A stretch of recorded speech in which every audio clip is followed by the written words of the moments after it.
கழகம் ஆட்சி அமைந்து 3 மாதம் கூட நிறைவேறாத நாட்களில் தமிழ் புலிகள் கட்சி ஏறத்தாழ 2-3 ஆர்ப்பாட்டங்களை நடத்தியிருக்கிறது. ஆனால் பொதுவாக பல்வேறு ஜனநாயக சக்திகள் ஒரு புதிதாக ஒரு ஆட்சி வந்திருக்கிறது, அந்த ஆட்சிக்கு முன் அனுபவம் இல்லை,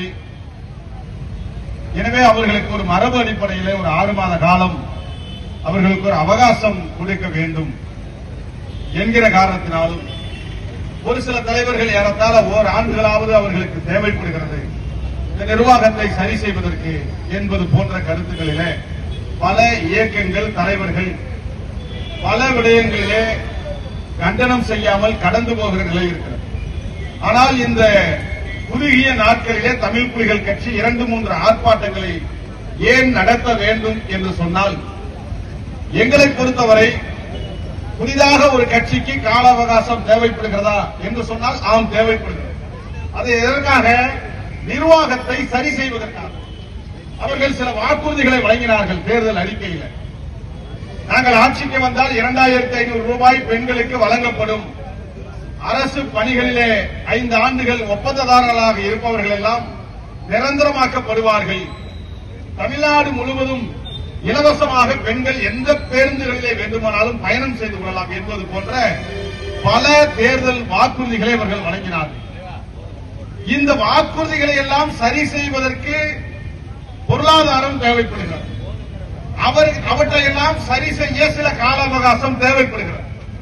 எனவே நீங்கள் தேர்தல் அறிக்கையிலே சொன்னதைப் போல இந்த வாக்குறுதிகளை எல்லாம் நீங்கள் நிறைவேற்றுங்கள், நீங்கள் பொருளாதாரத்திற்கு என்ன செய்வீர்கள் என்பதெல்லாம் எங்களுக்கு தெரியாது, உடனடியாக இவற்றையெல்லாம் நீங்கள் செய்து தர வேண்டும் என்று தமிழ் புலிகள் கட்சி எந்த இடத்திலும் ஆர்ப்பாட்டம் செய்யவில்லை.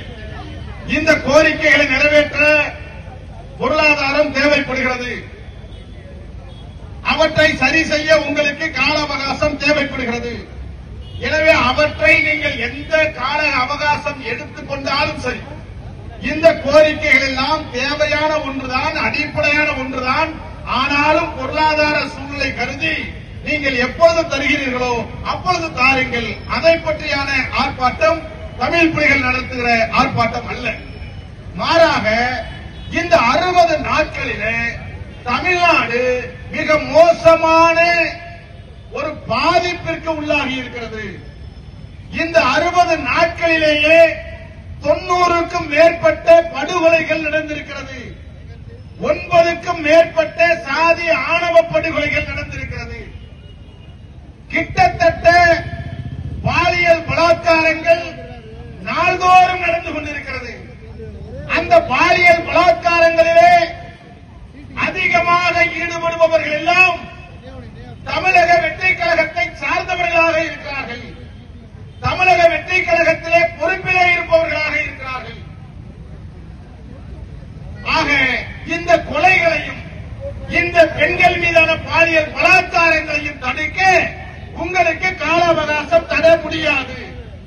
அப்படி நாங்கள் உங்களுக்கு கால அவகாசம் கொடுத்துக் கொண்டே இருந்தால் கொலைகளும் கற்பழிப்புகளும் அதிகமாகிக் கொண்டே இருக்கும். ஆக இப்படி சட்டம் ஒழுங்கு சம்பந்தமான ஒரு மோசமான நிலையிலே தமிழ்நாடு இருக்கிறது. இன்னொரு புறம் இந்த ஆட்சியிலே அமைந்த பிறகு விஜய் அவர்களுடைய இந்த ஆட்சியை மறைமுகமாக பிஜேபி ஆட்சி இயங்கிக் கொண்டிருக்கக்கூடிய வகையிலே தொடர்ச்சியாக தமிழ்நாட்டினுடைய உரிமைகள் எல்லாம் பறிபோய்க் கொண்டே இருக்கிறது. தமிழ்நாட்டினுடைய உரிமைகள் ஏறத்தாழ திராவிட இயக்கங்களுடைய கடந்த கால பங்களிப்பால், கடந்த கால உழைப்பால் தமிழ்நாட்டை இந்தியாவிலேயே ஒரு முதன்மை மாநிலமாக, ஒரு முற்போக்கு மாநிலமாக, திராவிட இயக்கங்களுடைய பங்களிப்பால் தமிழ்நாடு இன்றைக்கு முன்னேறிய மாநிலமாக நின்று கொண்டிருக்கிறது. அதற்கு அடிப்படை காரணம் திராவிட இயக்கங்களிலே இருந்த மாநில உரிமைகளை பாதுகாக்க வேண்டும், மாநில சுயாட்சி வளர வேண்டும் என்பது போன்ற முற்போக்கான சிந்தனைகள் எல்லாம் திராவிட இயக்கங்களிலே ஒரு கொள்கையாக இருந்தது. அதில் குறிப்பாக திராவிட முன்னேற்ற கழகம் மாநில உரிமைக்காக, மாநில சுயாட்சிக்காக எத்தனையோ போராட்டங்களை அவர்கள் முன்னெடுத்திருக்கிறார்கள். திராவிட முன்னேற்ற கழகத்தினுடைய பங்களிப்பால், மரியாதைக்குரிய அண்ணாதுரை அவர்களுடைய பங்களிப்பால், சிந்தனையால், கலைஞர்களுடைய பங்களிப்பால், சிந்தனையால், முத்துவேல் கருணாநிதி ஸ்டாலின் அவர்களுடைய பங்களிப்பால், சிந்தனையால் எண்ணற்ற மாநில உரிமைகள் பாதுகாக்கக்கூடிய நடவடிக்கைகளை கடந்த காலங்களில் எடுத்தார்கள். ஆனால் இன்றைக்கு தாவேக அரசு ஆட்சி மாற்றம் ஏற்பட்ட பிறகு எல்லா இடங்களிலும் மாநில உரிமைகள் பறிக்கப்பட்டிருக்கிறது. குறிப்பாக இங்கு இருக்கக்கூடிய விவசாயிகள் 5 ஏக்கருக்கு கீழாக இருக்கக்கூடிய அத்தனை விவசாயிகளுடைய கடன்களும் முழுமையாக தள்ளுபடி செய்யப்படும் என்று சொன்னது. ஆனால் அப்படி முழுமையாக தள்ளுபடி செய்யப்படவில்லை. விவசாயிகளுக்கு தேவையான அந்த நீரை, விவசாயத்திற்கு தேவையான நீரை அந்த கர்நாடக அரசிடமிருந்து முறையாக பெற வேண்டிய அந்த நீர் உரிமையை இன்றைக்கு பெற முடியாமல் தாவேக அரசு தத்தளித்து வருகிறது. குடிநீரை மட்டுமல்ல, விவசாய நீரையும் பெற முடியாமல் இன்றைக்கு தாவேக அரசு எந்தவித நடவடிக்கைகளையும் மேற்கொள்ளாமல் இருக்கிற காரணத்தினால் தாவேக அரசுடைய அந்த செயலற்ற, திறமையற்ற, திராணியற்ற அந்த நிலைப்பாட்டை கர்நாடக அரசு தெரிந்து கொண்ட காரணத்தினால் மிக தீவிரமாக முத்துவேல் கருணாநிதி ஸ்டாலின் அவர்கள் இருக்கிற போது அணை கட்ட முயற்சி மேற்கொள்ளாத கர்நாடக அரசு இன்றைக்கு தாவேக ஆட்சிக்கு வந்தவுடன் இந்த சாதகமான நிலைமையை பயன்படுத்திக் கொண்டு விஜயினுடைய இந்த திராணியற்ற அந்த செயல்பாடுகளை அறிந்து கொண்டதனுடைய விளைவாக தாவேக அரசு அங்கே கர்நாடகாவிலே, மேகதாட்டுவிலே அணையை கட்டுவதற்கான எல்லா முயற்சிகளையும் மிக தீவிரமாக அவர்கள் செய்து வருகிறார்கள். அணை கட்டுவதற்கு தேவையான நிதியை ஒதுக்கிவிட்டார்கள். அங்கிருந்து காவிரியிலே வரக்கூடிய தண்ணீரை தர மறுத்து வருகிறார்கள். இன்றைக்கு அவர்கள் அந்த அணையை கட்டுவதற்கு பிற மாநிலங்களினுடைய அனுமதி தேவையில்லை என்று உச்சநீதிமன்றமே சொல்லியிருக்கிறது என்பதை போன்ற ஒரு தோற்றத்தை உருவாக்குகிறார்கள். அதற்கு என்ன காரணம்? தமிழ்நாட்டினுடைய அரசு தமிழ்நாட்டினுடைய அனுமதியை பெற வேண்டிய தேவை இல்லை என்பதைத்தான் மறைமுகமாக பிற மாநில அரசுகளுடைய அனுமதி தேவையில்லை என்பதை கர்நாடக அரசு அழுத்தம் திருத்தமாக பதிவு செய்கிறது.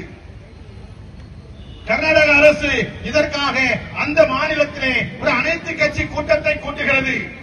ஆக மேகதாதுவிலே அணையை கட்டுவதிலே, தமிழ்நாட்டிற்கு நீரை தரமறுப்பதிலே, அதற்கு என்ன விலை கொடுத்தாலும் அதை சந்திப்பதிலே கர்நாடக அரசு உறுதியாக இருக்கிறது, தீவிரமாக செயல்படுகிறது.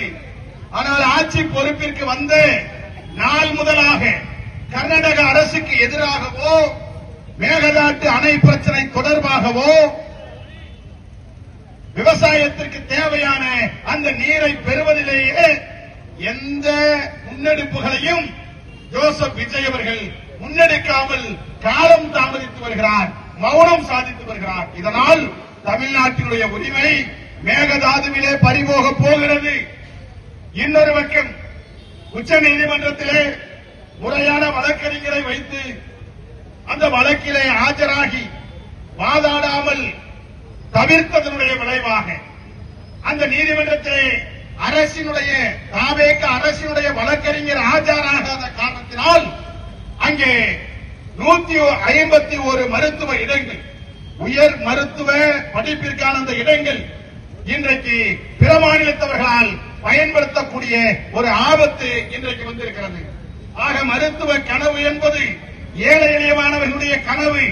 அது சிதைக்கப்படுகிற நீட்டுக்கு எதிராக தமிழ்நாட்டில் யுத்தம் நடந்து கொண்டிருக்கிற அதே வேளையிலேயே, இந்தியாவிலே யுத்தம் நடந்து கொண்டிருக்கிற அதே வேளையிலேயே 151 மருத்துவ இடங்களை காவு கொடுத்திருக்கிறது தாவேக அரசு.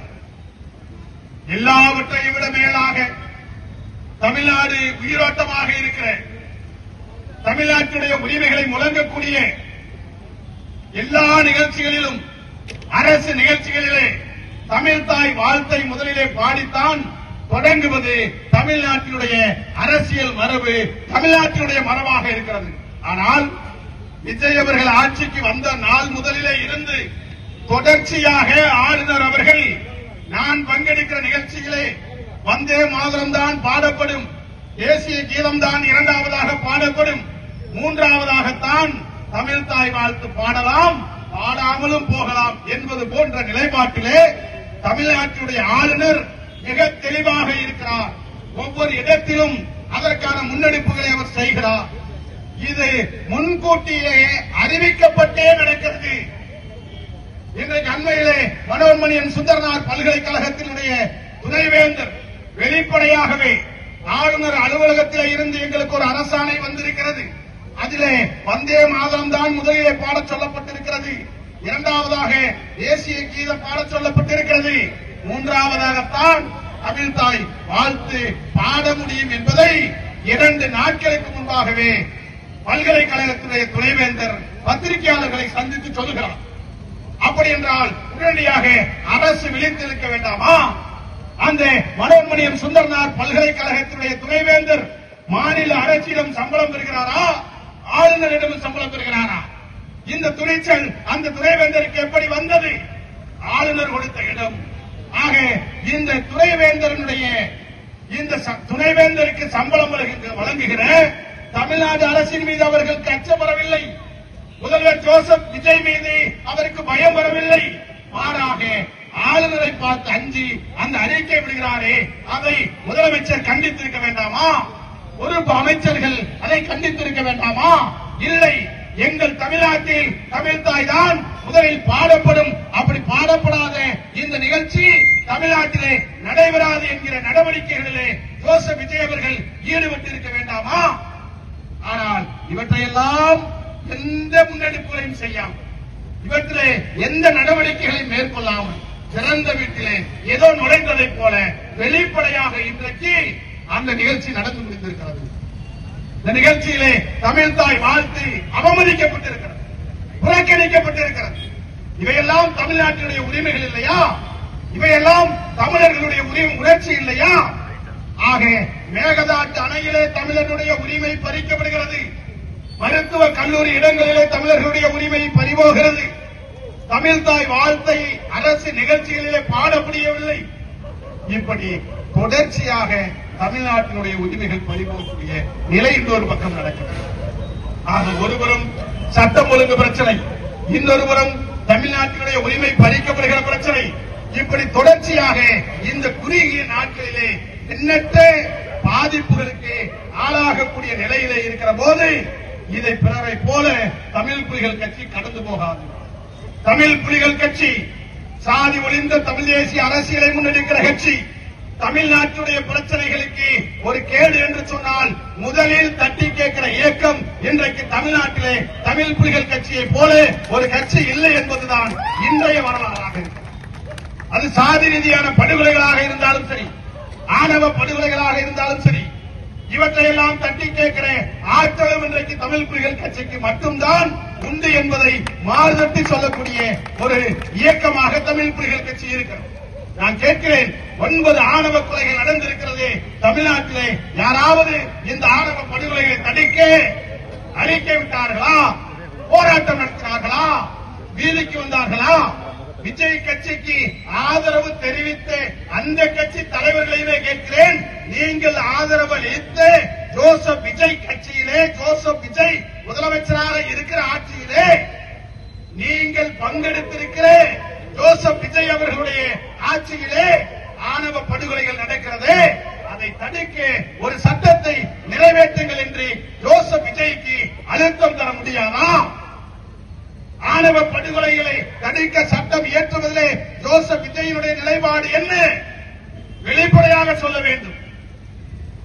ஏற்கனவே ஆணவ படுகொலைக்கு சட்டம் இயற்ற வேண்டும் என்று பல்வேறு முற்போக்கு இயக்கங்கள், ஜனநாயக சக்திகள் தொடர்ச்சியாக அழுத்தம் கொடுத்ததனுடைய விளைவாக கடந்த திராவிட முன்னேற்ற கழக அரசு KN பாஷா என்கிற நீதி அரசரால் ஒரு நபர் ஆணையம் பிறப்பிக்கப்பட்டு அவர்கள் ஒரு அறிக்கை தயார் செய்திருக்கிறார்கள்.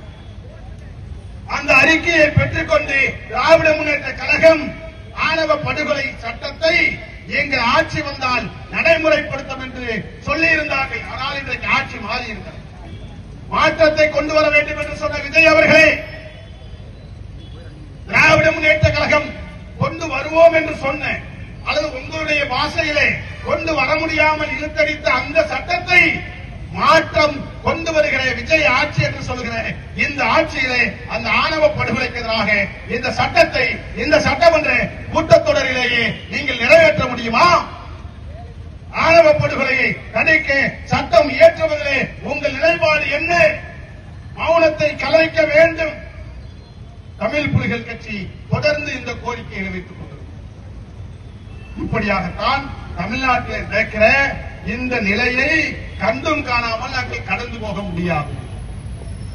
இது ஏதோ விஜய் அவர்களுடைய ஆட்சி அமைந்து விட்டது என்பதற்காக எல்லோரும் ஈஸியா அப்படியே கடந்து போயிடலாம். விஜய் ஆட்சிக்கு வந்ததை பொறுக்க முடியாம சொல்றோம். அப்படி இல்லை. நாங்கெல்லாம் வீழ்த்தப்பட்ட சாதி, உரிமைகள் மறுக்கப்பட்ட சாதி. எங்களுக்கு ராம ஆண்டா ராவண ஆண்டா என்னன்னு பாட்டு பாடி போற அளவிற்கான எந்த உரிமைகளையும் பெற முடியாத சமுதாயம்.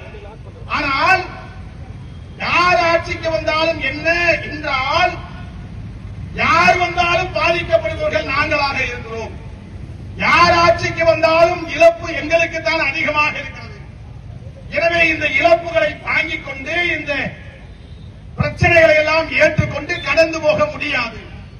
எனவே விஜய் அவர்கள் ஆட்சி எங்களுக்கு கால் புரட்சி அல்ல, ஆளுங்கள். திராவிட முன்னேற்ற கழகம் தராத மாற்றத்தை நீங்கள் தாருங்கள். திராவிட முன்னேற்ற கழகம் ஆணவ படுகொலைக்கு சட்டம் கொண்டு வரவில்லையே, நீங்கள் கொண்டு வாருங்கள். திராவிட முன்னேற்ற கழகம் இந்த பழனி கோயில் விவகாரத்தை சொன்னமே, தமிழ்நாடு முழுவதும் இருக்கிற இந்து அறநிலைக்கு சொந்தமான 5000 ஏக்கர் நிலங்களை பறித்து மக்கள் சொத்தாக மாற்றியது. அதை போல அதை விட இன்னும் எஞ்சி இருக்கிற நிலங்களை நீங்கள் மக்கள் சொத்தாக மாற்றீர்கள், வரவேற்கிறோம். ஆனால் உங்கள் ஆட்சியிலே அந்த மாதிரியான மாற்றங்கள் நடக்கவில்லை. திராவிட முன்னேற்ற கழக ஆட்சியிலே பெண்கள் பாதுகாப்பில்லை, பெண்கள் கற்பழிக்கப்படுகிறார்கள், குழந்தைகள் கற்பழிக்கப்படுகிறார்கள் என்கிற ஒரு செய்தியை அழுத்தம் திருத்தமாக சொன்னீர்களே. உங்கள் ஆட்சி வந்துவிட்டால் பெண்கள் சுதந்திரமாக நடமாட முடியும் என்பதை போன்ற உங்கள் பேச்சு தேர்தலுக்கு முன்பாக இருந்தது. நீங்கள் ஆட்சிக்கு வந்த பிறகு பெண்கள் பாதுகாப்பாக இருக்கிறார்களா? குழந்தைகள் கற்பழிக்கப்படவில்லையா? பெண்கள் கற்பழிக்கப்படவில்லையா? ஆனா விஷயம் என்னன்னு கேட்டீங்கன்னா, இவர் ஆட்சிக்கு வந்த பிறகு குழந்தைகள் கற்பழிக்கப்படுகிறார்கள், பெண்கள் கற்பழிக்கப்படுகிறார்கள். யாரால் என்று சொன்னால் அதிகமாக தாவேக்காரர்களால் பெண்கள் கற்பழிக்கப்படுகிறார்கள் என்கிற அதிர்ச்சி தகவல்கள் வந்து கொண்டிருக்கிறது. நீங்கள் என்ன மாற்றத்தை கொண்டு வந்தீர்கள்? சேலத்திலே உங்கள் கட்சிக்காரன் 50ற்கு மேற்பட்ட பெண்களை பாலியல் ரீதியாக வீடியோவை எடுத்து வைத்துக் கொண்டு மிரட்டி கற்பழிக்கிறானே, அதை தடுத்தீர்களா? உங்கள் ஆட்சியிலே அமைச்சர் ஒருவர் போதை மருந்தை வெளிப்படையாக அவர் பயன்படுத்துகிறாரே, அதை தடுத்தீர்களா? உங்கள் சட்டமன்ற உறுப்பினர் தூத்துக்குடியிலே 4 நாட்களாக உங்கள் கட்சி பெண்களை வைத்து விடுதியிலே பாலியல் தொழிலில் ஈடுபட்டார்களே, அதை தடுத்த நடவடிக்கை எடுத்தது உண்டா? இப்படி அடுக்கிக் கொண்டே போகலாம். குற்றங்கள் நடப்பது உங்கள் ஆட்சியிலே இருக்கிற அல்லது உங்கள் கட்சியிலே இருக்கிறவர்களாக இருக்கிறார்கள். நாங்கள் ஒரு வார காலமாக 10 நாட்களாக நாமக்கலிலே உங்கள் கட்சியினுடைய மாவட்ட செயலாளர் வெளிப்படையா பேசுறான். சமூக வலைதளங்களில் பரவுது. இந்த பரப்பைகளுக்கெல்லாம் நாங்க பயப்படணுமா? அவனுக்கு என்னடா ஓட்டு இருக்கு, அவனுக்கு என்னடா மரியாதைன்னு சமூக வலைதளம் வெளிப்படையா பேசுறான். யாரு? உங்க கட்சி மாவட்ட செயலாளர். புகார் வழங்கப்பட்டிருக்கிறது. அவர் மீது வன்கொடுமை தடுப்பு சட்டத்திலே கைது செய்தது உண்டா? கட்சி ரீதியான நடவடிக்கை உண்டா? ஆனா கட்சிக்காரன் பாருங்க, தூய சக்திங்கிறான். திமுக ஒரு தீய சக்தி, தாவேக ஒரு தூய சக்திங்கிறான். நான் என்ன கேட்கிறேன்? 2 செய்தி. தூத்துக்குடியில சிறுவைகுண்டத்தில் இருக்கக்கூடிய உங்க கட்சிக்கார பெண்மணி என்ன 4 நாளா தங்க வச்சு ரூம்ல பாலியல் பலாத்காரம் செஞ்சாங்க. இது அந்த சட்டமன்ற உறுப்பினர் சரவணனுக்கு தெரியும். நடவடிக்கை எடுங்கன்னு உங்க கட்சிக்கும் புகார் கொடுக்கப்பட்டிருக்கிறது. காவல் நிலையத்திலும் புகார் கொடுக்கப்பட்டிருக்கிறது. ஆனா இந்த கட்சிக்காரர் என்ன செய்யறாங்க தெரியுமா? அந்த புகார் கொடுத்த பெண்ணை கட்சியை விட்டு நீக்கிட்டான். புகார் கொடுத்த பெண்ணை கட்சியை விட்டு நீக்கிட்டான். இன்னொரு அம்மா, நான் அட்வொகேட்டுங்க, அரசு வழக்கறிஞர் பதவிக்கு நான் விண்ணப்பிக்கிறேன், என்கிட்ட பணம் கேட்கிறாங்க, அரசு வழக்கறிஞர் பதவியை நியமிப்பதிலே லஞ்சம் வாங்கப்படுகிறது என்று வெளிப்படையாக சொன்னார்கள். யார் சொன்னார்? நாங்கள் சொன்னோமா? தமிழ் புலிகள் எங்கேயாவது சொன்னோமா? உங்கள் கட்சியை சார்ந்த பெண்மணி பாதிக்கப்பட்டதனுடைய விளைவாக அவர் புகாரை தருகிறார். அந்த புகாரை பெற்றுக் கொண்டு யார் லஞ்சம் கேட்டார்களோ அவரை கட்சியில இருந்து நீக்கவில்லை. லஞ்சம் பெறுகிறார்கள் என்று சொல்லிச்சில்ல அந்த அம்மா வழக்கறிஞர், அந்த அம்மாவை கட்சியை விட்டுக்கிறார். அப்போ எதிரா தூய சக்தி? எது தூய சக்தி? புகார் கொடுத்த பெண்ணையே கட்சியை விட்டு நீக்குவதுதான் தூய சக்தியா? ஒருவேளை உங்கள் கட்சி தூய சக்தியாக இருந்தால் அந்த பெண்மணியை அழைத்து உன்னிடத்தில் நம்ம கட்சிக்காரர் லஞ்சம் கேட்டார் சொன்னார் விஜய். லஞ்சம் யாரும் கேட்டா தராதீங்க. உங்க அண்ணன் விஜயாச்சு, உங்க அண்ணன் விஜய் இருக்கார், உங்க தம்பி விஜய் இருக்கிறாரு, உங்க மகன் விஜய் இருக்கிறாரு, லஞ்சம் கேட்டா தராதீங்க, தைரியமா சொல்லுங்கன்னு சொன்னீங்களே, அதனாலதான் அந்த அம்மா சொல்லுச்சு. அப்ப உண்மையிலேயே உங்கள் மகனாக விஜய் இருந்தால், உங்கள் அண்ணனாக விஜய் இருந்தால், உங்கள் தம்பியாக விஜய் இருந்தால் அந்த வழக்கறிஞரை அழைத்து நான் ஊரா போய் லஞ்சம் வாங்காதன்னு சொல்றேன், நம்ம கட்சிக்காரனை லஞ்சம் கேட்கிறானா? ஆமா, யாருமா சொன்னா? எல்லா பையனும் நீக்கலாம் கட்சியில இருந்து என்றல்லவா நீங்கள் நடவடிக்கை எடுத்திருக்க வேண்டும். ஆனால் சொன்ன பெண் வழக்கறிஞரை கட்சியை விட்டு நீக்குகிறீர்களே, இதுவா தூய ஆட்சி? சரி, நாமக்கல்ல உங்க கட்சி மாவட்ட செயலாளர் சாதியை சொல்லி வெளிப்படையா திட்டுறாரு, வழக்கு பதிவு செய்யுங்கன்னு சொல்றோம், வழக்கு பதிவு செய்யலையே. ஜனநாயக ரீதியாக ஒரு ஆர்ப்பாட்டம் நடத்த அனுமதி கேட்கிறோம், ஆர்ப்பாட்டம் அனுமதி மறுக்கப்பட்டது. எஸ்பி அலுவலக முற்றுகை போராட்டம் நேற்றைய முன்தினம் தமிழ் புலிகள் கட்சி நடத்தி இருக்கிறோம். ஆக உங்க கட்சிக்காரன் சாதியை சொல்லி திட்டுவது வெளிப்படையாக இருக்கிறது, நடவடிக்கை இல்லை, ஆர்ப்பாட்டத்திற்கு அனுமதி இல்லை, மீறி நடத்தினால் தமிழ் புலிகள் மீது பொய் வழக்கை போட்டு நாங்கள் கைது செய்வோம் என்று எங்கள் புலிகளை மிரட்டி பார்த்திருக்கிறார். நீங்கள் முற்றுகை போராட்டம் நடத்தக்கூடாது என்று எச்சரித்திருக்கிறார்கள். அவர்களுக்கு இங்கே தோழர்கள் சொன்னார்களே, அதைத்தான் நான் நினைவூட்ட விரும்புகிறேன். அது நாமக்கல் மாவட்ட காவல்துறையாக இருந்தாலும் சரி, திண்டுக்கல் மாவட்ட காவல்துறையாக இருந்தாலும் சரி, தமிழ்நாட்டினுடைய தாவேகா காவல்துறைக்கு சொல்லுகிறோம், உங்கள் மிரட்டலுக்கோ உங்களுடைய பொய் வழக்குகளுக்கோ அஞ்சி போராட்டத்தை கைவிடுகிற இயக்கம் கட்சி தமிழ் புலிகள் அல்ல. அப்படி அல்ல, நாங்கள் போக முடியாது. திண்டுக்கல்ல நேற்று ஒரு பையன் செத்துட்டான், கொன்னுட்டான். என் தோழர்கள் சொன்னார்கள், இது கடந்த கால இயக்கங்களை போல அல்ல. நேற்று திண்டுக்கல்ல கொலை நடந்துச்சு. ஒரு காலத்துல கொலை விழுந்திருந்தா சொல்லாம கொல்லாம பாடியை தூக்கிட்டு போயிருவோம். ஆனால் நேற்று இரவு கொலை நடந்த அடுத்த நிமிடத்தில் இருந்து திண்டுக்கல் காவல்துறை படாத பாடுபட்டுக் கொண்டிருக்கிறது. அந்த சட்டம் ஒழுங்கு பிரச்சனை வெடித்து விடுமோ என்று அஞ்சுகிறது. அதற்கு ஒரே காரணம், தமிழ் புலிகள் கட்சி இந்த போராட்டத்தை எடுத்திருக்கிறது. பூம்பாறையாக இருந்ததா, கொடைக்கானலாக இருந்ததா, எல்லோரும் எல்லா மாவட்டத்திலும் கேட்டார்கள். அதான் உங்கள் கண்ணசரை காட்டுங்கள், இதோ அவனுடைய அந்த கொலை வருகிற அந்த புகைப்படத்தை பார்த்துக் கொண்டு மீண்டும் நாம் பழைய தமிழ் புலிகளாக மாற வேண்டும், சட்டம் ஒழுங்கை இங்கே நாம் கேள்விக்குள்ளாக்கப்பட வேண்டும் என்று பழைய தோழர்கள் எல்லாம் கொதித்திருந்தார்கள். ஆனால் சில காரணங்களுக்காக காவல்துறை நடவடிக்கைகளிலே அல்லது பாதிக்கப்பட்ட குடும்பத்தை பாதுகாக்க வேண்டும் என்பதற்காக தமிழ் புலிகள் கட்சி இந்த போராட்டத்தை சீரிய முறையில் எடுப்பதனுடைய விளைவாக இன்றைக்கு நடவடிக்கைகள் நடந்து கொண்டிருக்கிறது. ஆனாலும் திண்டுக்கல் மாவட்ட காவல்துறை கண்காணிப்பாளர்களுக்கு நாங்கள் சொல்லுவோம், இங்கே கொலை செய்யப்பட்டு அந்த கொலை செய்த குற்றவாளி இருக்கிறானே, அந்த குற்றவாளி தொடர்ச்சியாக இந்த குடும்பத்தை மிரட்டி வந்திருக்கிறார், குடும்பத்தோடு மிரட்டி வந்திருக்கிறார். பல ஆண்டுகளாக சாதி ரீதியான வன்மையும் இருந்திருக்கிறது. எனவே இந்த கொலையை ஒருவர் செய்து முடித்தார் என்று மூடி மறைத்துவிட முடியாது. உங்களுடைய அந்த நடவடிக்கைகள் புனிதமாக இருக்க வேண்டும் என்பதை விட உண்மையாக இருக்க வேண்டும். 2 நெஞ்சுறுதி படைத்த இளைஞர்களை ஒருவனால் வெட்டி சாய்த்திருக்க முடியாது. அதிலும் திட்டமிட்டு ஒரு இடத்திற்கு வரவழைக்கப்பட்டு இந்த கொலை நடந்திருக்கிறது. எனவே அந்த இடத்தில் ஏற்கனவே 4 பேர் 5 பேர் இருந்திருக்க வேண்டும். அவர்கள் சதி செய்திருக்க வேண்டும். அவர்கள் ஏற்கனவே முடிவெடுத்திருக்க வேண்டும். இப்படி ஒரு கொலை நடக்கிறது என்று சொன்னால் அந்த கொலைக்கு ஒரு குற்ற பின்னணி இருக்கும். அந்த குற்ற பின்னணியில யாரெல்லாம் ஈடுபட்டிருக்கிறார்கள் என்கிற அந்த கேள்வியை காவல்துறை எழுப்ப வேண்டும்.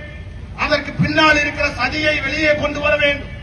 இந்த குற்றம் கொடூரமான குற்றமாக இருக்கிறது. ஏதோ உணர்ச்சி வசப்பட்டு போகிற போக்கில் நடந்த கொலை அல்ல. திட்டமிட்டு நடத்தப்பட்ட இந்த கொலையில பின்னூட்டமாக யார் யார் இருக்கிறார்கள் என்பதை அறிந்து யாரையும் தப்பு விடாமல் திண்டுக்கல் காவல்துறை அவர்களை கைது செய்ய வேண்டும். இன்றைக்கு கைது செய்யப்பட்டிருக்கிற அந்த குற்றவாளி குண்டர் தடுப்பு சட்டத்திலே சிறைபிடிக்கப்பட வேண்டும். இப்படி இந்த படுகொலையை கண்டும் நாங்கள் கடந்து போக முடியாது. இன்னைக்கு யாருமே ரோட்டுக்கு வரல. திண்டுக்கல்ல கொலை நடக்குது, ஆணவ படுகொலை நடக்குது, தமிழ்நாட்டினுடைய உரிமை பறிபோகுது. இங்க நாட்டில் ஜனநாயக சக்தி இதே திராவிட முன்னேற்ற கழக ஆட்சி இருந்திருந்தா இன்னைக்கு எல்லாரும் ரோட்ல வந்து போராடி இருப்போம்.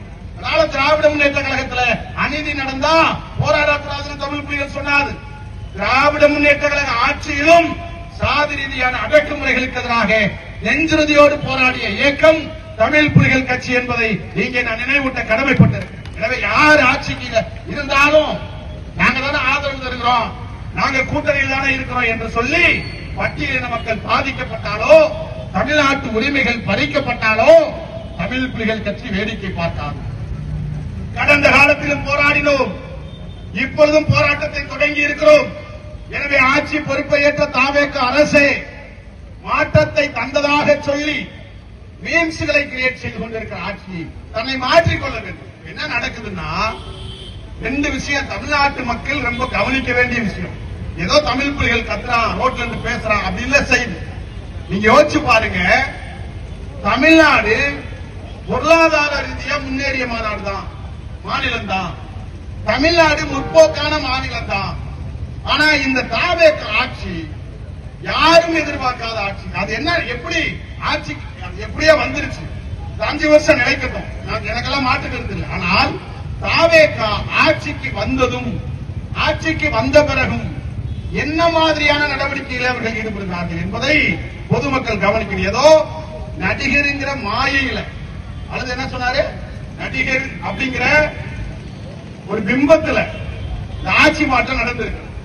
ஆட்சிக்கு முன்னாடி என்ன சொன்னாங்கன்னா திமுக ஆட்சியில ஊழல் பெருக்கெடுத்து ஓடிடுச்சு, திமுக ஆட்சியில பெண்கள் பலாத்காரம் நடக்குது, திமுக ஆட்சி குடும்ப ரீதியா கொள்ளை அடிக்குதுன்னு சொல்லி ஒரு திட்டமிட்ட பொய்யை தொடர்ந்து அவர்கள் சமூக வலைதளங்களே பரப்பிக் கொண்டே இருந்தார்கள். அப்ப திமுக ஆட்சியில கொலை நடக்கலையா அப்படின்னா இல்ல, நடந்துச்சு. திமுக ஆட்சியில லஞ்சம் இல்லையா, இருந்திருக்கலாம்.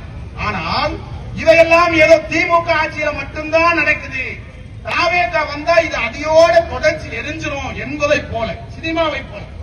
எப்படி சினிமாவிலே ஒரு கதாநாயகன் வந்தால் ஒரு நாள் முதல்வன் படம் பார்த்தீங்களா, அர்ஜுன் படத்துல ஒரே நாள் முதலமைச்சரா கையெழுத்து போட்டு ஏராளமான விஷயத்தை மாத்திரான்னு சொல்லி சினிமால காட்டினாங்கல்ல, அதை போல சமூக வலைதளங்களிலே ஒரே நாளில் இந்த மகன் விஜய் ஆட்சிக்கு வந்தால் எல்லாவற்றையும் மாற்றிவிடுவான் என்பதை போன்ற ஒரு பொய்யான பரப்புரையை சமூக வலைதளங்களிலே பரப்பினார்கள்.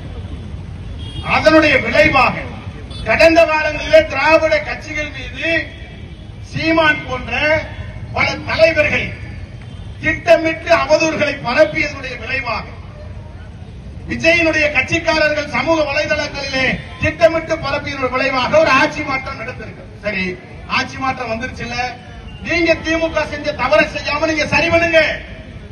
திமுக ஆட்சியில் நடந்துச்சு, உங்க ஆட்சியில் நடக்கலையா? கொலை நடக்குது, கற்பழிப்பு நடக்குது, ஊழல் நடக்குது, சாதி வெறி நடக்குது, சாதி படுகொலைகள் நடக்குது, ஆணவ ஆக இதை ஏன் சொல்றோம்னா, தமிழ்நாட்டு மக்களே நீங்கள் சிந்தித்து பாருங்கள்.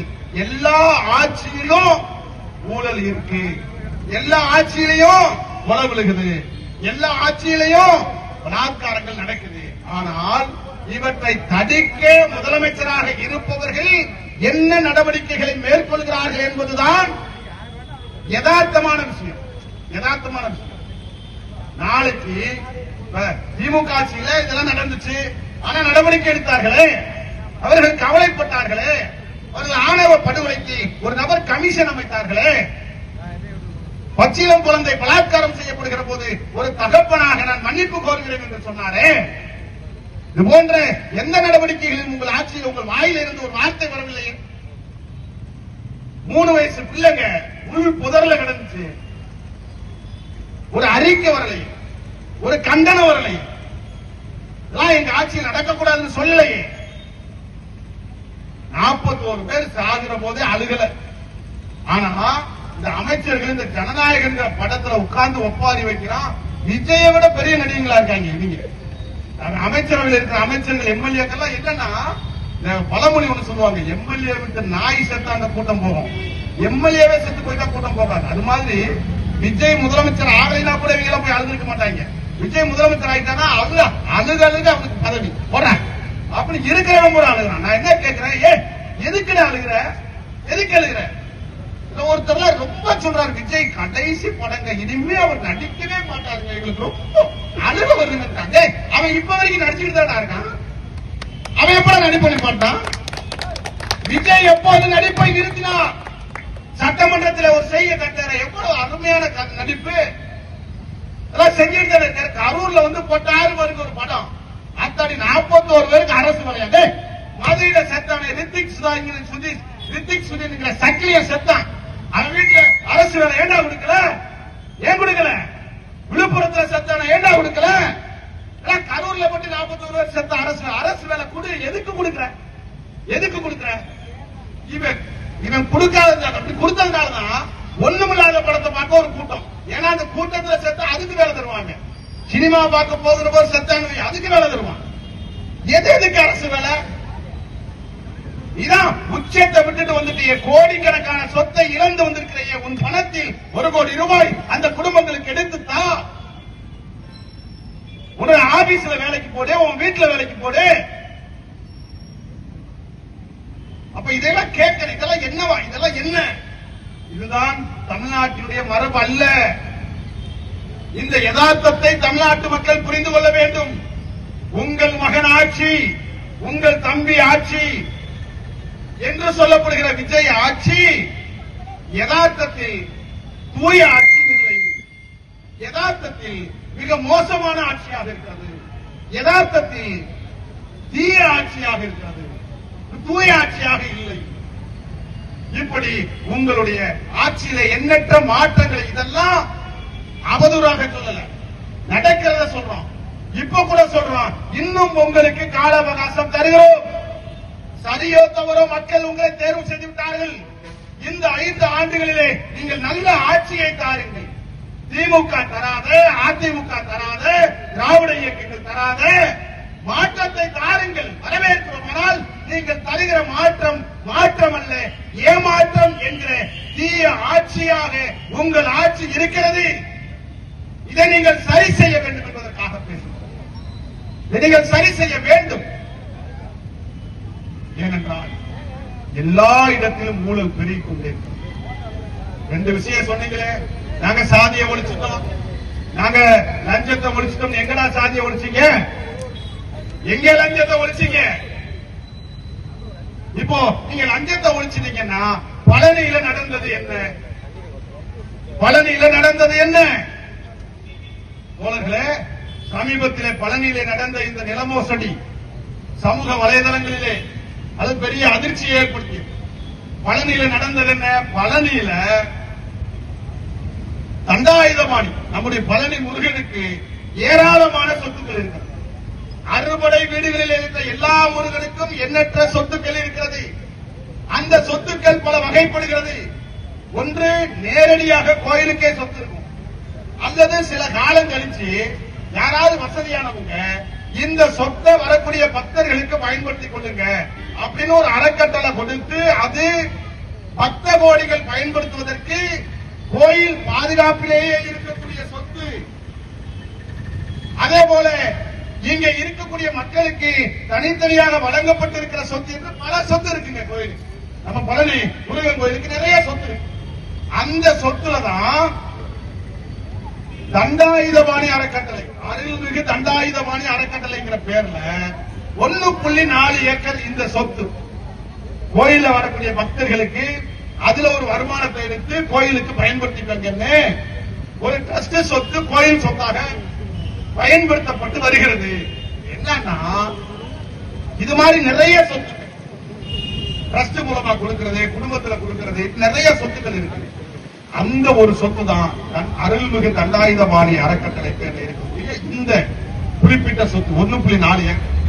இந்த 1.4 ஏக்கரை தொடர்ந்து ஒரு குழு, அது தொடர்ந்து ஒரு குரூப், அது தொடர்ந்து ஒரு கூட்டம். இது கோயில் சொத்து தானே. தனிநபர் சொத்துனா பறிக்கப்படும் போது உடனே அவர் ரோட்டுக்கு வருவான். ஆனா கோயில் சொத்து யார் கேட்க போறா என்பது போன்ற ஒரு குழு எல்லா கோயிலையும் கோயில் நிலத்துல போறான். அதை அபகரிக்கிற நோக்கத்தோடையே செயல்படுகிறார்கள். அப்படி செயல்படுவதில்தான் ஒரு குழு திட்டமிட்டு இந்த பழனி தண்டாயுதபாணி கோயில் சொத்துக்களை பறிப்பதற்காகவே என்ன செய்தினா, ஒரு ட்ரஸ்ட் இருக்கு, அது பழனி கோயிலுக்கு சொந்தமான ட்ரஸ்ட். அதுல 1.4 ஏக்கர் நிலம் இருக்கு. அதே ட்ரஸ்ட் பேர்ல ஒருத்தர் இன்னொரு ட்ரஸ்ட உருவாக்கி முருகதாஸ் சுவாமிகள், திருப்புரங்கல் சுவாமிகள், பழனி தண்டாயுதபாணி சுவாமிகள் பேர ஒரு அறக்கட்டளை உருவாக்கம். இது நாளடைவில் அந்த முருகதாஸ் சுவாமிகள் மங்கப்பட்டு அந்த திருப்புகழ் சுவாமிகள் மங்கப்பட்டு அந்த தண்டாயுதபாணி சுவாமிகளை மட்டும் ஹைலைட் பண்ணி இந்த தண்டாயுதபாணி அறக்கட்டளைக்கான சொத்து இருக்கிறாங்க, இந்த சொத்து தாங்க அந்த சொத்துன்னு சொல்லி அந்த ஏற்கனவே கோயில் சொத்தை என்னுடைய ட்ரஸ்டுக்கு சொந்தமான சொத்து என்பது போலியாக ஒரு அறக்கட்டளை உருவாக்கி அந்த சொத்துக்கள் பறிக்கப்படுகிறது. போலி ஆவணம் தயார் செய்யப்படுகிறது. எப்போ? இது பல வருஷங்களுக்கு முன்னாலே, 30-40 வருஷங்களுக்கு முன்னாலே, 40 வருஷத்துக்கு முன்னால போலியா ஒரு ட்ரஸ்ட் ஆரம்பிச்சு அந்த இடத்தை பறிக்கப்படுங்கிற திட்டத்தோடய ஒரு கூட்டம் வேலை செஞ்சிருக்கு. அந்த வேலையில தொடர்ந்து சார்பு அதிவாளர்களை சந்தித்துக் கொண்டே இருக்கிறது. அவர்கள் பல பிரச்சனைகள் இருக்கிறது. ஏன்னா அந்த சொத்து இருக்குல்லங்க, அரசோட கெஜெட், அரசோட வேல்யூவேஷன் சொல்லுவாங்க, கவர்மெண்ட் வேல்யூ. அரசோட சொத்து மதிப்பே 100 கோடி. உங்களுக்கு தெரியும், அரசோட சொத்து மதிப்பு 100 கோடினா அது வெளியில 200-300 கோடிக்கு மேல போகும். அது 100 கோடி விஷயம் இல்ல, 200 கோடிக்கு மேலான சொத்து. அந்த சொத்தை அபகரிக்கணும்னு திட்டமிட்டு ஒரு ட்ரஸ்ட தயாரிச்சு வரக்கூடிய சார்பு அதிவாளர்களுக்கெல்லாம் லஞ்சம் கொடுத்து மாற்ற முயற்சி செய்து போலி பத்திரம் செய்து வேண்டுமென்றே பொய்யாக வழக்கு பதிவு செய்து இப்படி 20-30 வருஷமா ஒரு கூட்டமே அலையுங்க. அப்படி அலைஞ்சி இப்ப சமீபத்தில் நீதிமன்றத்துக்கு சில தகவல்களை தர மறைச்சு உத்தரவு பெற்றுக்கிட்டோம்னு சொல்லி தர மறுத்த சார்பதிவாளரா வேண்டுமென்றே டிரான்ஸ்பர் போட்டு இவனுக்கு ஏற்ற சார்பதிவாளரை இங்கே கொண்டு வந்து உடனடியாக பத்திரப்பதிவு செய்யக்கூடிய ஒரு மோசடி என்பது இந்த பழனி கோவில் சொத்தை திருடியிருக்கிறார்கள். இதற்கு இந்து அறநிலைத்துறை அமைச்சராக இருப்பவரோ, இந்து அறநிலைத்துறையை பாதுகாப்பதாக சொல்லப்படுகிற அரசோ என்ன நடவடிக்கை எடுத்தது? 100 கோடி கோயில் சொத்தை 2 கோடின்னு சொல்லி போலியா பத்திரப்பதிவு செஞ்சதுக்கு இந்த அரசு பொறுப்பேற்க வேண்டுமா வேண்டாமா? நாங்க கேட்கிறோம். உங்க ஆட்சியில ஊழல் ஒளிஞ்சிருச்சுன்னு சொன்னீங்களே, இந்த பழனி கோயில் சொத்து ஊழல் பட்டியலிலே வருமா வராது? இப்ப நாங்க என்ன கேட்கிறோம்? இது 100 கோடிங்கிறதுனால இன்னைக்கு இது அம்பலப்பட்டிருக்கு. இது எப்படி அம்பலப்பட்டிருக்கு? போலியாக ஒரு அறக்கட்டளை தொடங்கப்பட்டிருக்கிறது, போலியாக பத்திரம் தயார் செய்யப்பட்டிருக்கிறது, போலியாக பட்டாக்கள் வழங்கப்பட்டிருக்கிறது. இது எத்தனை ஆண்டு காலமாக? 30-40 ஆண்டு காலமாகவே இது நடக்கிறது. இதே போலத்தான் 1881 1990களில் பழனி கோயில் சொத்துல சக்கிலியர் மடம்னு ஒரு சொத்து, அது ஏறத்தாழ சக்கிலியர் மடம் ஒரு 6 சென்ட், அது தனியா இருக்கு. அதே போல சக்கிலியர்களுக்கு இந்த வரக்கூடிய இந்த பக்தர்களுக்கு அவர்களுக்காக இந்த அரசால் அந்த காலத்தில் ஒதுக்கப்பட்டது 2.5 ஏக்கர், அது தனியா இருக்கு. இப்போ இதே பகுதியில எப்படி 100 கோடி சொத்து பறிமுதல் செய்யப்பட்டதோ, மோசடி செய்யப்பட்டதோ, அதை போலவே சக்கிலியர்களுக்காக வழங்கப்பட்ட 2.5 ஏக்கர் நிலம் சக்கிலியர்களிடமிருந்து பறிக்கப்பட்டிருக்கிறது. சக்கிலியர்களுக்கு வழங்கப்பட்ட 6 செட்டு மடம் சக்கிலியர்களிடமிருந்து பறிக்கப்பட்டிருக்கிறது. எப்படி முருகதாஸ் என்கின்ற ஒருவன் போலியாக அறக்கட்டளை தயாரித்தாரோ, அதை போல கருப்பன பண்டார பிள்ளை என்கிற ஒருவர் 40-50 ஆண்டுகளுக்கு முன்பாக தானே அங்கே குடியமர்த்தப்பட்ட, அதாவது வாடகைக்கு கிடைக்கணும்ல, அப்படி குடியமர்த்தப்பட்ட அந்த கருப்பன பண்டார பிள்ளை என்ன செய்யறாரு? இது சக்கிலியர் மடம்னா அது ஒரு குழுவிட்ட கொடுப்பாங்க. அந்த காலத்துல சக்கிலியர் சமுதாயத்தை சார்ந்த மதுரை வீரன் போன்ற ஒரு 4-5 பேர் அந்த சொத்தை பராமரிச்சுட்டு வந்தவங்க காலப்போக்கில் மடிஞ்சிடறாங்க, செத்துறாங்க.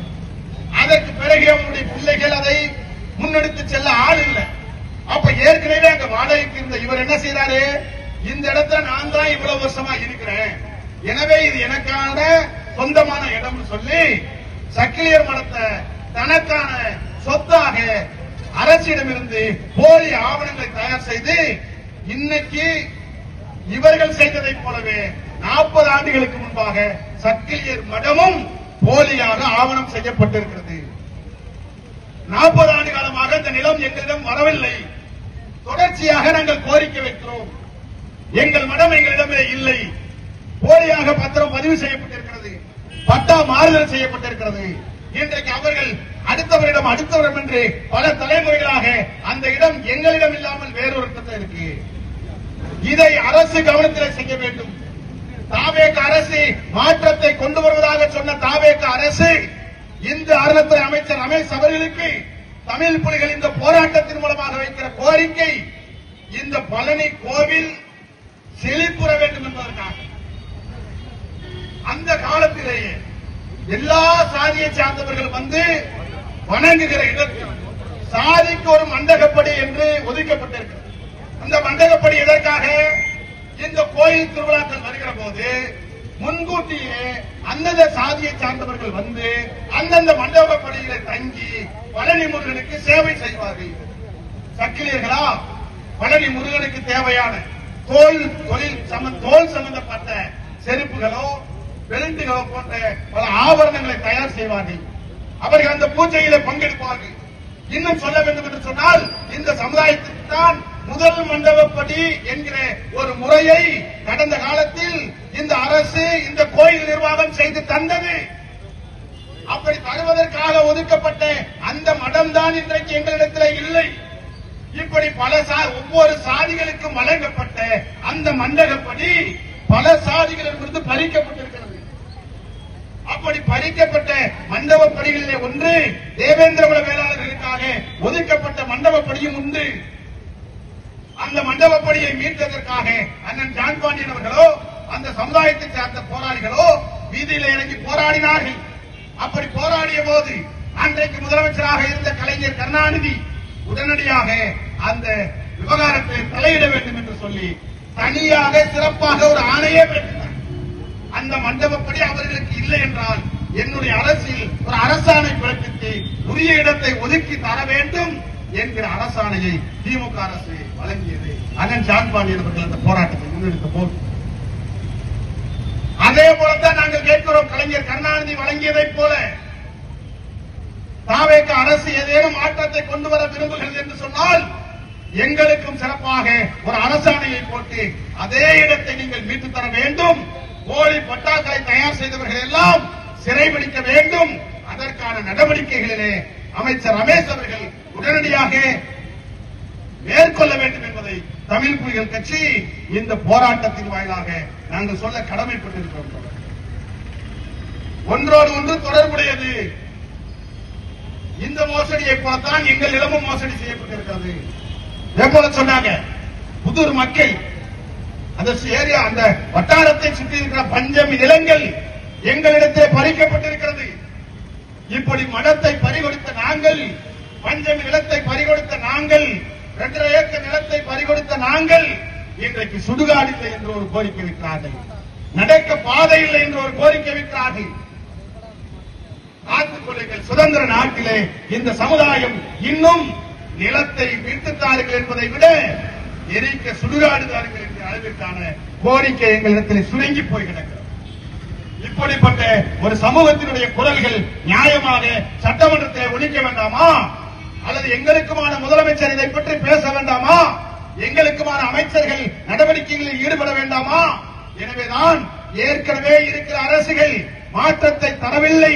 நான் வருகிறேன், உங்கள் மகன் வருகிறேன், உங்கள் அண்ணன் வருகிறேன், உங்கள் தம்பி வருகிறேன், உங்கள் மாமா விஜய் வந்திருக்கிறேன். இந்த ஆட்சியிலே ஜூபும்பா எல்லாமே மாறிடுச்சு, சாதி ஒளிஞ்சிருச்சு, லஞ்சம் ஒளிஞ்சிருச்சு என்று மாறுதட்டி பேசுகிற விஜய் அவர்களே, உண்மை அது அல்ல, யதார்த்தம் அது அல்ல.